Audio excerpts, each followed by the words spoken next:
Welcome to ACTPod, a podcast show that sheds light on the stories and impact of the social sector. The show is proudly powered by Aspire Coronation Trust Foundation. Let's begin the change. Hello there, and we are back again for another insightful conversation on your favorite show, ACTPod, our story, our continent. You know, we're always about Africa and Africans making things happen. Today, I'm going to be talking to an individual who is leading a team of excellent people driving systemic change in Africa. Incidentally, he's not African, but he's very passionate about Africa. So it's a great thing to have Conor Brosnan on the studio today. He is the CEO of Small Foundation, and he's going to be telling us about Small Foundation, what they have been doing in Africa, and we'll take it from there. Thank you so much for coming, Conor. Thank you, baby. Thank you. Okay, great. So we usually would start by getting to know our guests. So please tell us, who is Conor Brosnan? So I'm from Dublin in Ireland, and that's where the foundation is based as well. My background was originally in finance. I worked in finance for about 15 years, but was always passionate about Africa. After I left college, I traveled several times to Africa. I lived for several months in northern Cameroon, and then traveled across West Africa. So, you know, Africa has always been, been a big passion of mine. When I had an opportunity to be a founding director of Small Foundation in 2007, so I jumped at that opportunity, and Africa and poverty eradication in Africa has always been at the mission of Small Foundation. And in 2015, I left my job in finance to join Small Foundation full-time, and then I became the CEO in 2018. So I've been the CEO since, really trying to increase the team, increase the capacity of Small Foundation so it can deliver more impact for Africa. Great, thank you so much. So that sort of, tells us why, because I was going to ask you, why did you choose to come to Africa? You're not from Africa, and No. What informed your choice of coming to Africa, and then you've talked about your passion for Africa. Or is there something else that actually contributed to the fact that you're working in Africa? I suppose there's two things. First is, I guess, the initial impetus, and then kind of what keeps us here. And I suppose the initial impetus was a desire to have impact and have the most impact possible. And when we looked when as a foundation strategically we looked at where we could have the most impact, we kind of saw the need in Africa, the sort of level of extreme poverty, particularly rural poverty, which is where we're focused. And we kind of thought, with our limited capital, where can we have the most impact on the most people? And we thought, this is where it is. There also, I think, Ireland, or being Irish, there's maybe some affinity with Africa. There's a legacy of poverty. There's a legacy of colonialism, and I think it's different. But there was some connection there, some affinity, and then. So that was kind of the initial impetus, and that's what got us to come kind of 15 plus years ago. But I think since I've been here, I think what really, it's just an exciting place. Like, I get to meet people like yourself, people like I've met all this week in Lagos, who are confident, who are making change in their community. And who do you want to work with? Who do you want to spend your time, kind of your professional hours with? And for me, it's people who are change makers and people who are making that change. And that for me kind of is what makes and kind of keeps Africa such an exciting and rewarding place to work, is really the people that's a privilege to work with. Okay, great. Okay, so it's a good thing you've mentioned your partners, because I was going to ask. a bit of research on Small Foundation, and I find that you actually work with organizations that help micro, small and medium enterprises to thrive. So how do you find these partners, and what exactly do you do with them?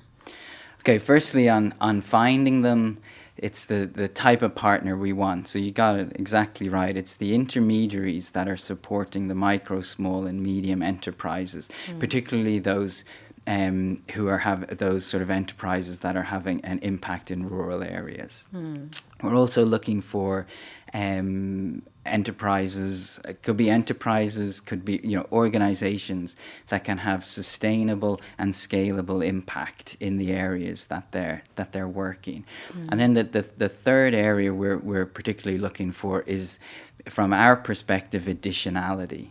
Like what are the good ideas that are struggling to get funding? There are lots of good ideas that are getting funding, but like our capital is small relative to other donors, other entities out there. So what are the ones where we maybe have a more flexible capital, a more risk-seeking capital that can maybe help to catalyze ideas, that good ideas hopefully, but that aren't getting funding for elsewhere. So that's kind of what we're looking for. And then we've been we're 15 years old. We've built up networks and contacts. So we find, we get a lot of referrals. Kind of opportunities like this give us a chance to explain what we're doing and work with people. And then kind of coming to Africa, be it Lagos or East Africa, South Africa, because we work across sub-Saharan Africa, and meeting people and hearing their ideas and then finding partners that way. Definitely the person-to-person method is the best. Okay. So my first assumption, which I guess would be right, is the fact that you provide financial support, to your partners. Yeah. Are there other forms of support that you provide besides, financial? Yeah, there are. So we definitely provide financial support. So we provide grant, debt, or equity, and it really depends on what's most appropriate for the partner at the time. So sometimes debt or equity are what they need and what they want and what they're looking for, but sometimes it's grants. And but we strive anyway. We try our best to provide what we call non-financial support to the partners. So that takes various forms. At the more formal end, we go on steering committees, on advisory boards, on formal governance boards of our partners, and kind of provide advice that way. But then informally, we work with other sort of partners to provide kind of bespoke, very specific technical assistance. And one area that we're passionate about is networks, and we're really excited to help convene and catalyze particularly local networks, and then we work with partners to advise those local networks about how best to convene members, how best to listen to members, and kind of forge connections between members and ultimately deliver value for their members. So we do work with a group called Converge from the US and Creative Métier from the UK, although both have now kind of invested in African operations and in kind of hiring Africans to do that work rather than kind of sending their expertise from abroad. So that non-financial support is a key area. And I suppose the one other area that I feel we've a real privilege as a foundation and as a funder to have is an overview on the sector. So I know you provide grants, so I'm sure you've a similar experience. Is you go into one organization and you hear what they're doing. They're good ideas, maybe they're bad ideas, you hear. And then you've the privilege to then going next door to another organization that's maybe doing something similar. But those two organizations they're focused on what they're doing. They don't necessarily have the time to investigate what's going on across the ecosystem. Well, as a foundation, we have a view, like on multiple bird's eye view, and then we can share, we can make those, try at least to make those connections, try to sort of, bring the good ideas, kind of say, oh, well, that won't work because somebody elsewhere has tried that. You should talk to them before trying that. So I think really investing in the team and investing in that connectivity is a key part, I think, of the non-financial support we provide too. Great. So as you're speaking, what kept jumping at me is collaboration, and I see that you're big on that. Is there something you're doing differently with your partners in terms of collaboration that is actually helping you achieve, your goal of reducing or ending extreme poverty in Africa? Well, first, we're not sure, hopefully, but one of the things we've kind of through the work and the thinking on collaboration we've done is kind of the concept of emergent outcomes, that you have a partnership, but that partnership needs to be based on kind of common alignment and then on trust. And the poverty is such a complex issue, such a it's just so systemic in kind of how it needs to be solved. So we certainly try to approach all of our partnerships from that basis of alignment and trust, not necessarily defining set outcomes, but investing and in the in our partners' ideas, and for me, I think that trust is key. Now, hopefully, that's not something unique that people do, but I think that funders do. But I think it's core to our ethos is kind of trusting what people are doing on the ground, and taking risks to back them, to back their ideas and their activities. So that's one thing, and then I think our particular focus on networks, which we've touched on, but we support probably nearly a dozen networks in terms of their core funding, and networks are a very good example of something where the outcome is emergent, because we don't want to convene a network and tell the network what it should be doing. We don't even want the network to tell its members what it should be doing. We want the members of the network to have the voice and inform kind of the direction of that network. But as a funder, kind of coming in at an early stage, we don't know what that voice will be. We don't know the direction the network will take. But we're trusting that those voices will kind of drive the network towards impact. So I think that's another way for us that collaboration is core to what we do. Great. You're absolutely correct about the issue of trust. Very key for you to even collaborate with any partner. So you also mentioned that the issue of poverty is I'd say multi-pronged. There's so many factors that actually add to that. And for you to solve social problems like poverty and all of that, you need to think systemic. And I know that Small Foundation is big on the systemic thinking agenda. Do you want to tell us about that? Yes, this is something that we've probably had since our foundation. In kind of realizing, and this is not a revelation to anybody, but realizing that that poverty, as you say, is so multifaceted. There's no linear way. There's no kind of one string that you can pull on to sort of unravel and address poverty. So, but it's in the past few years we've adopted or tried to adopt systems thinking more formally and more explicitly within our strategy.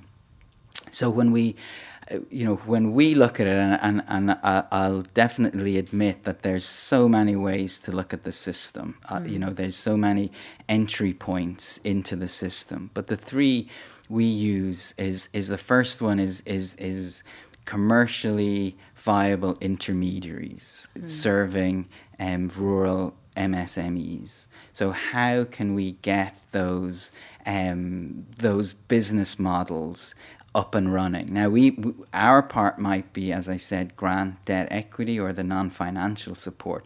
But the ultimate goal is that commercial viability, so that they're self-sustaining, and so that they're kind of empowered. They're delivering a service that people are paying for, so it's worthwhile, and the people paying for it are choosing to pay for it.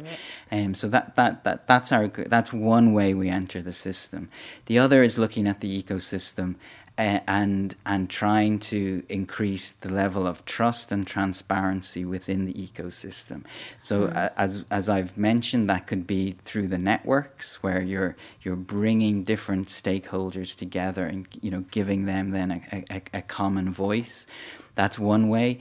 The other way is, say, through some of our investments in ag tech, for instance, where the transparency might come through apps that provide visibility on pricing to smallholder farmers, so they can decide where and when is the best place to sell. It might be through collecting data in order to better be able to provide credit to farmers. So that's another example of transparency in the ecosystem.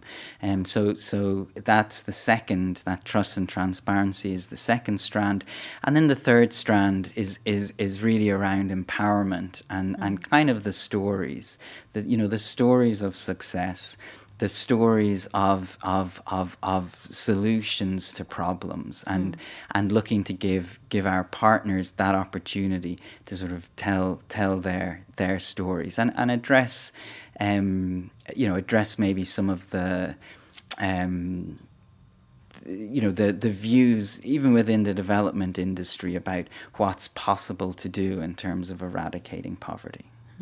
So they're the three ways we come at the system, and then we try to be systemic in kind of how we approach everything. But it's not always easy to live that. You can get distracted by the short term, but you need to. For us, we feel we need to keep that long term focus. Great, and that really is what would work really if we want a change really that would last for so long. Okay, so you've been around for like 15 years, like you mentioned. Would you like to share some of your success stories amongst the countries you've worked with in Africa? Yeah, no, certainly. So an example of a success would be there's a group, a management consultancy firm we've worked with and supported in Nairobi. They've actually offices here in Lagos and in Uganda, Open Capital Advisors. And that's an example of trusting early on, providing capital. And they've gone on to work across 27 countries, working with well over 1,000 small and growing businesses and helping those businesses raise in total over $1 billion in kind of follow-on investment. So that's for us would be a success. Another example would be a group, AgDevCo, who again we supported very early in their journey. They're an agricultural kind of investment company, and then they went on to raise a lot more money and then help a lot more agribusinesses. The one thing I'd say about our successes generally is and this speaks a little to the systems change concept, is it's very difficult to attribute the success. It's because we're not investing in programs that say dig 100 wells, and then you can kind of say, well, at the end, were those 100 wells done? And you can tick off and how many people got water per well. We're trying to look at long-term systemic issues. So like while I mentioned those two as our successes, and I'd say this across all of our partnerships, is we had a part in their journey. But it would be, I would, and we're sort of pleased and proud that we had a part in their journey, but ours is only a small part. We're a foundation. Our job is the easy job. You know, kind of giving money away is easy. We work hard at it, but at the end of the day, it's easy relative to the work that people do on the ground to really drive and catalyze change. And, you know, they're our partners. So, while we do have things we think we've gotten right, we're always slow to claim them as our successes, if you know what I mean. It's the success of our partners, really. And but in that sense, there are two examples. But I think looking broadly at the networks that we've helped to support, I'm very proud of the work that they're doing. You know, there's networks in Kenya like Invest in Africa Kenya, which is now a network of several hundred small and medium enterprises, and you know, very, very pleased with the work that they do, and many of our other network partners too. Great. I suppose technology will actually assist a lot of the work that you do. Yeah. You know, how has technology helped you advance your course? Yeah. Well, certainly in the more recent years, we've had a real focus on ag tech and elements of fintech as well, and looking at ways to catalyze technology catalyze change using the technology that they provide. And really the theory is for us is that the system as it is broken. We don't want the system the way it is in terms of the prevalence of extreme poverty. And I think our bet, our thesis is that technology is a disruptor and technology can be a catalyst for change. Right. So that's kind of what we're interested in. We're 2 years into it now, but we're a partner with a group called Founders Factory Africa, who are an incubator and accelerator. They're based in South Africa, but they've offices in Lagos and offices in Nairobi, and in fact most of their work is out by far is outside South Africa. And through them we now have 3 Nigerian ag tech partners. We have a few in Kenya as well, and you know, they're trying to use technology, say, around improve access to markets, improve access to pricing, to logistics for farmers, also improve knowledge, you know, using apps and technology to deliver timely information to farmers. But overall, I think that there's, you know, huge potential in technology to to change things and to link people. Like there's strands that we're only starting to explore around concepts around job tech, and you know that you can have talented, say, developers in Lagos, you know, working for companies, you know, globally, you know, then they don't have to relocate from where they are. But I think particularly from a rural lens, if that could continue to develop so that it would be developers in smaller cities and smaller towns near to rural areas, I think that could really bring change and bring opportunities to rural places as well. So that's another example of areas where I think technology could be transformative potentially. Okay, great. It's good to know that you're harnessing technology, because, you know, I imagine that you're not based in Africa, yet you're doing great things in Africa. That is awesome. Are there hurdles, you know, that you've had to cross in the course of your work? How did you deal with them, and, you know, what insights did you gain from those? Well, firstly, as we were scaling what we did, there's the internal issues of how you build internally an organization in terms of defining the strategy and then getting the resources right. And I think we're still very much on that journey. You know, we're looking to grow the team. We've got somebody starting for us in Ghana next Monday. So we're looking to grow the team, but also be more conscious about growing the team in Africa. I think that's kind of very important going forward. So there's those internal challenges. I think collaboration is always a challenge. It's a huge opportunity. I think it's the only way to move forward, but it takes time and it takes investment in the relationship. I'm not just talking about capital, but it takes time to get to know people, them to trust you, you to trust them, and then be able to move forward together. And then I think the other challenge is definitely around the systems thinking and that agenda, because that makes you... you ought to then be long-term. But if you're very long-term, how do you see the guideposts in the near term? How do you know you're on the right path?